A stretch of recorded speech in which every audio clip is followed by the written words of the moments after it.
Assalamualaikum warahmatullahi wabarakatuh. Perkenalkan, nama saya Aditya Kurniawan dari kelas 12 MIPA 4. Di sini saya akan menjelaskan tentang meiosis dan contohnya. Oke, lanjut. Nah, meiosis yaitu pembelahan. Meiosis ini merupakan suatu proses pembelahan yang memiliki sifat reduksi yang tujuannya itu untuk menghasilkan gamet. Nah, pembelahan meiosis tersebut disebut juga sebagai pembelahan reduksi karena terjadi pengurangan terhadap jumlah kromosom diploid yang aslinya 2N kemudian menjadi haploid yaitu N. Pembelahan meiosis ini terjadi pada sel penghasil gamet seperti organ kelamin jantan dan betina. Nah, tujuan dari pembelahan meiosis ini yang pertama yaitu menghasilkan gamet, yang kedua mengurangi setengah jumlah kromosom, dan yang ketiga meningkatkan variabilitas genetik pada gamet. Nah, ciri-cirinya yaitu terjadi di sel kelamin, jumlah sel anaknya itu adalah 4 yang bersifat haploid dan jumlah kromosom itu setengah dari induknya. Pembelahan tersebut terjadi 2 kali, membutuhkan waktu yang lebih lama apabila dibandingkan pembelahan mitosis, serta mempunyai proses yang lebih kompleks. Nah, ini adalah tahap-tahap pembelahan meiosis. Yang pertama adalah interfase, kemudian profase. Nah, di profase ini terjadi 5 tahapan. Yang pertama yaitu fase laptoten, yaitu kromatin berubah menjadi kromosom.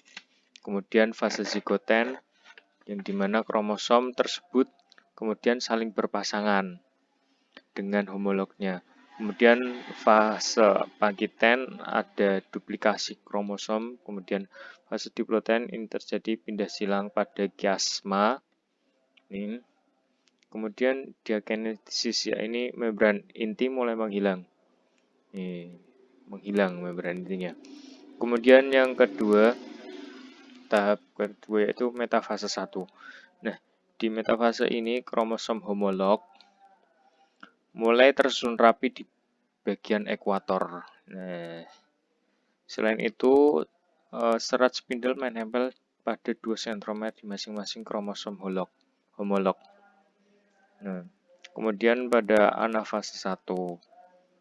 Anafase 1 ini kromosom homolog akan bergerak menuju kutub-kutub yang berlawanan akibat tarikan dari benang spindel atau benang gelondong. Selain itu, juga akan terjadi reduksi dari kromosom. Ya, ini tadi kemudian ada fase telofase yang dimana membran itu mulai terbentuk kembali dan terjadi yang disebut dengan sitokinesis ini. Mulai membelah.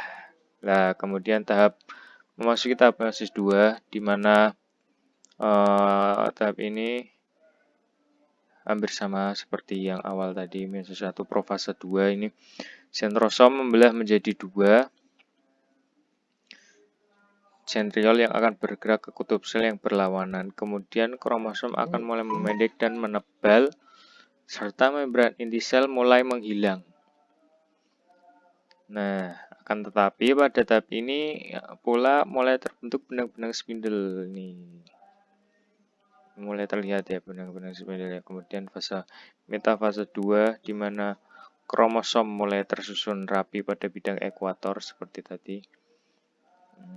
Kemudian anafase 2 terjadi pemisahan kromatid dengan cara ditarik menuju kutub yang berlawanan.